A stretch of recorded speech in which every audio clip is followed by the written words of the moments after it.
Didik TV KPM.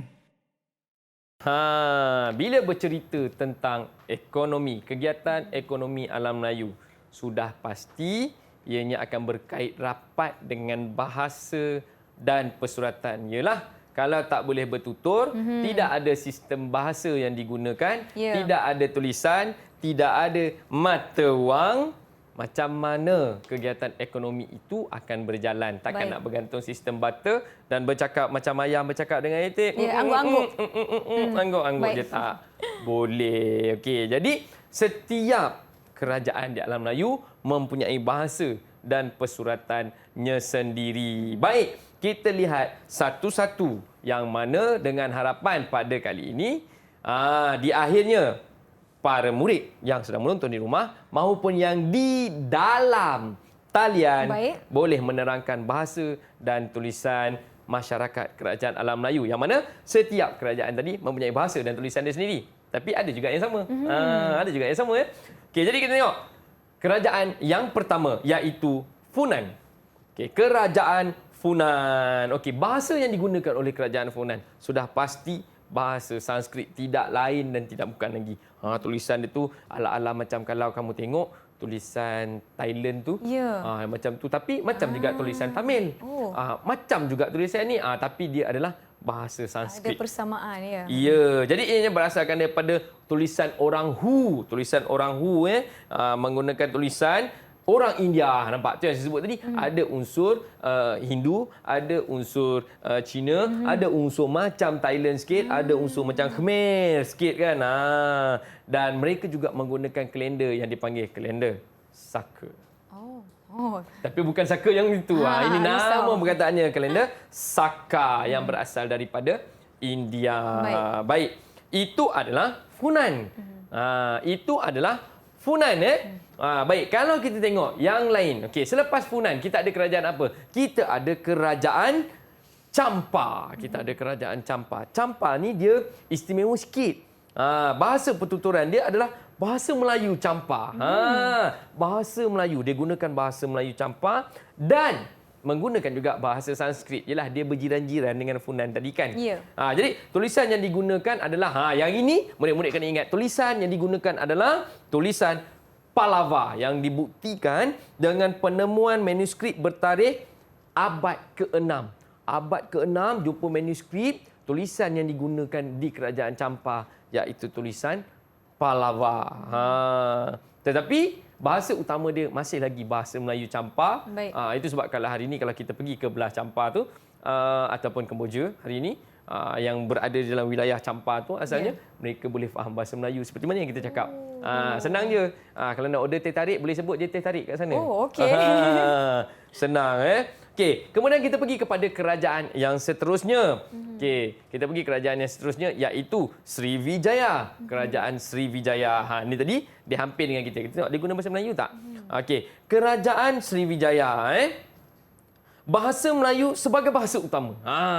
Nampak? Dia dah guna bahasa Melayu lagi. Bahasa Melayu sebagai bahasa utama. Dan dalam urusan pentadbiran dan harian, walau bagaimanapun, bahasa Melayu yang digunakan oleh Sriwijaya agak mendapat pengaruh daripada bahasa Sanskrit. Jadi, itu sebab bahasa mereka agak berbeza sikit dengan bahasa Melayu yang dituturkan di sebelah kita. Okey, jadi juga mempunyai kalender dan kalau kita mudah faham, kompas lah kot. Kompas iaitu penunjuk arah yang dimiliki oleh mereka sendiri dan ini merupakan artifak yang ditemui membuktikan bahasa yang mereka gunakan pada ketika itu. Dan artifak tersebut ditulis dalam bahasa Melayu dan bahasa Sanskrit. Itu Sriwijaya. Mari kita tengok kerajaan yang lain. Kalau kita tengok kerajaan yang lain, iaitu kerajaan Angkor. Kerajaan Angkor. Jadi kerajaan Angkor juga menggunakan bahasa Sanskrit dari Khmer. Khmer ni tadi yang kita sebut tadi kan dekat-dekat dengan Funan tadi kan. Jadi dia pun menggunakan bahasa yang sama dan tulisan terdapat dua jenis tulisan iaitu dia ada tulisan Pallava dan juga tulisan Khmer. Itu baru Angkor. Mari kita tengok kerajaan yang seterusnya iaitu Majapahit. Okey, Majapahit. Kita tengok bahasa utama untuk Majapahit, dia guna bahasa apa? Bahasa Jawa kuno. Oi, Jawa kuno. Nisa boleh bahasa Jawa, Nisa? Tak boleh, cikgu. Tak boleh, tak Nanti boleh. saya tak faham. Saya betul-betul belajar, dia pernah berpantun je dulu. Siji, loro, tolu, papat. Itu je. Yang lain tak tahu. Mungkin ada yang lain lebih tahu kot. Mungkin ada murid-murid di rumah tahu. Boleh cuba minta mak boleh cakap-cakap Jawa sikit kan. Okay, jadi bahasa yang digunakan adalah bahasa Jawa kuno. Mungkin bahasa Jawanya bukan bahasa Jawa macam yang saya sebut tadi lah. Lain sikit lah agaknya kan. Okey, jadi bukti penemuan inskripsi dan persuratan bertarikh abad ke-14. Berbeza dengan awal tadi, dia lagi awal 6. Kalau ingat awal dulu, kan cikgu ada suruh buat garis masa kewujudan kerajaan alam Melayu. Jadi kita nampak Majapahit berada pada abad ke-14 dan abad ke-14 ni adalah dia punya kemuncak. Jadi kita tengok macam mana bentuk tulisan Jawa kuno dia ni. Tu. Kalau murid-murid boleh tengok filem Puteri Gunung Ledang. Waktu yang dah dia punya finali tu, yang Puteri Gunung Ledang datang ke Istana Melaka, dia tulis, kemudian tulisan tu keluar pada daun semua tu. Sama tak dengan tulisan yang ada dekat slide cikgu tu?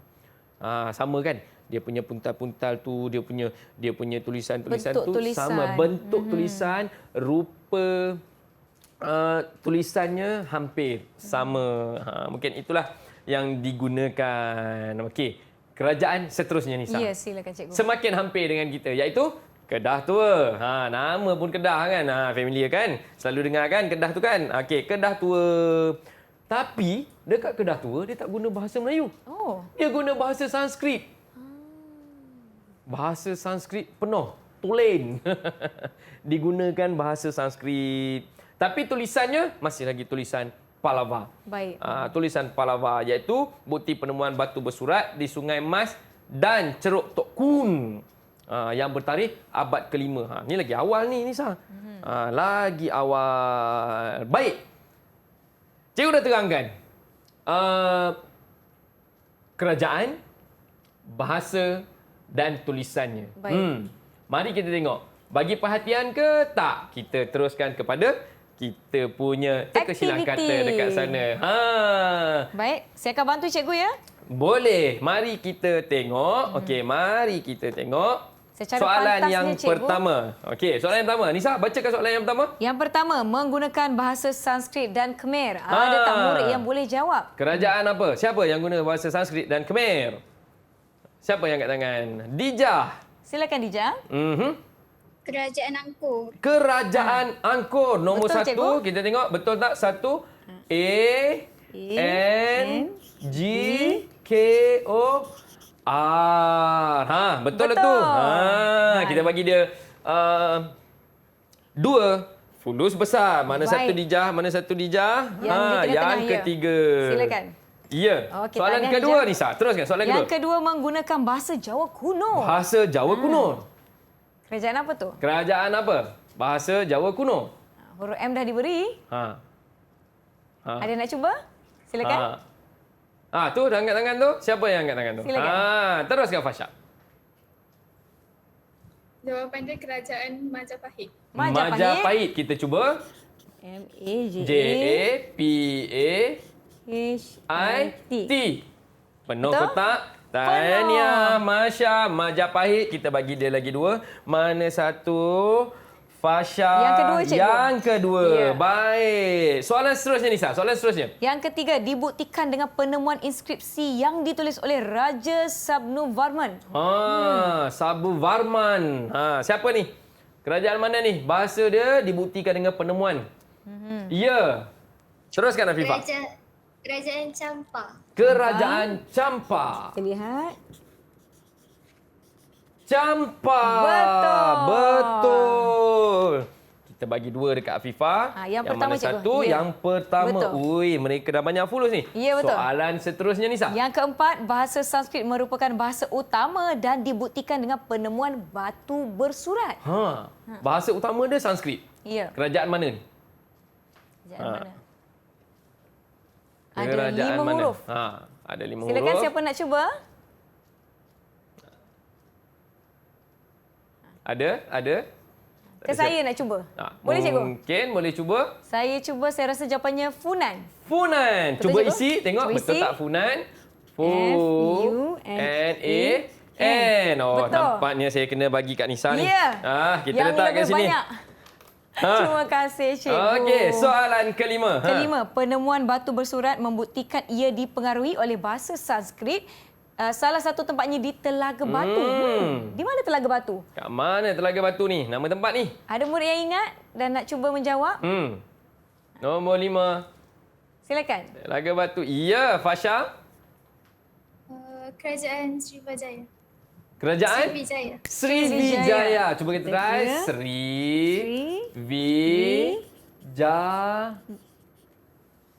Srivijaya. Macam terlebih kotak je, cikgu. Terlebih kotak tapi betul ni. dah jawapan Tapi jawapan tu Betul. betul. Farsha mendapatkan fulus emas. Oleh sebab dia jawab macam tu, kotak tu yang terlebih, kita bayar dia balik. Ya. Mana Fasha tadi Yang kita bagi dia terakhir sekali. extra 1. Baiklah. Soalan terakhir, cikgu. Soalan terakhir bahasa Menggunakan Sanskrit. bahasa Sanskrit dan penemuan batu bersurat di Sungai Mas. Sungai Baru Mas. saja disebut sebentar tadi. Murid di rumah, ada yang dah tahu jawapan? Murid di dalam talian boleh cuba menjawab. Silakan. Dija angkat tangan macam ni macam ni tu. Silakan, teruskan. Dija. Kerajaan Kedah Tua. Kedah Tua. Mari kita Lihat. cuba. Kedah Tua. Betul. Oi, pandai dia. Dia dah nampak tua tu dekat Ya, situ. betul. Terus je Kedah Tua. Tahniah Dija. Lupa pula. Ganjaran Dija. fulus emas. Fulus untuk emas. Dija. Yang Dija, ketiga, cikgu. Dija. Mangkuk yang ketiga. Yang ketiga. Baik. Wih, Dija semua fulus besar-besar ni. Wah, nampaknya murid-murid kita telah mendapatkan ganjaran dari hasil aktiviti dan ini membuktikan mereka betul-betul memberikan perhatian Betul. terhadap sesi pembelajaran kita setakat ini. Murid-murid di rumah masih okey ya? Masih mengikuti? Jom kita nak teruskan, cikgu, dengan topik Kita seterusnya. teruskan. Silakan. Baik. Kalau tadi murid-murid dah nampak setiap kerajaan ada bahasa dan tulisan dan ada sedikit perbezaan dengan persuratan. Betul. Bahasa yang inilah yang saya cakap ni, ini adalah bahasa. Dan bahasa yang diterjemahkan dalam bentuk simbol yang itu kita panggil tulisan. Jadi saya cakap bahasa Malaysia, saya tulis bahasa Malaysia. Saya cakap bahasa Melayu, saya tulis bahasa Melayu. Saya cakap Jawa, saya tulis Jawa. Tetapi apabila ianya menjadi satu tulisan pada sesuatu bahan, yang ini dipanggil sebagai persuratan. Yang ini dipanggil sebagai persuratan. Ya. Jadi bahasa dan tulisan ini akan membentuk persuratan, iaitu kita tengok. Persuratan itu adalah sebelum sistem tulisan dalam Melayu terkenal dengan tradisi lisan. Semua benda kita main pesan-pesan, berpesan-pesan. Kemudian tradisi lisan berdasarkan kepada alam sekeliling. Tema utama tradisi lisan ini bertemakan asal-usul, binatang, nasihat, seloka, teladan dan sebagainya. Kemudian apabila lahir sistem tulisan, persuratan berkembang dalam masyarakat. Persuratan bukti intelektual masyarakat alam Melayu.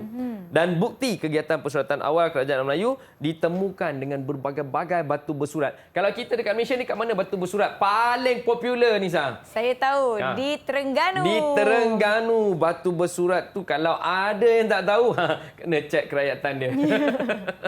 Baik, kita pergi. Jadi persuratan dia ada bukti dia. Setiap kerajaan mempunyai persuratan mereka sendiri. Iaitu kalau kita tengok bukti-bukti yang ada iaitu penemuan batu bersurat tertua di Kautara bertarikh 192 Masihi. 192 Masihi. Kemudian di Champa ditemukan 206, 206 bukannya sikit, 206 batu bersurat. Kemudian dia ada apa lagi? Penemuan manuskrip. Bukti persuratan Champa. Itu yang ada di Champa. Kalau kita tengok karya-karya sastra yang masyhur seperti Akayat Indra Patra. Kalau kita sebut bahasa kita ini, Hikayat Indra Petra. Kan? Baik. Kemudian kita ada lagi penemuan beberapa batu bersurat seperti Karang Berahi dan Palas.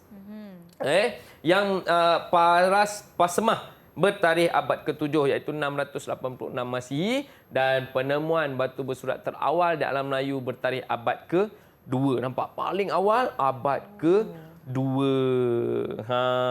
Jadi itu adalah bukti-bukti batu bersurat. Persuratan ni tadi bukan batu bersurat tu je. Kalau dia jumpa satu manuskrip. Manuskrip ni macam buku lah, buku yang ditulis. tentang sesuatu, cerita, kisah, nasihat, taladan, ini akan termaktub di dalam persuratan. Didik TV KPM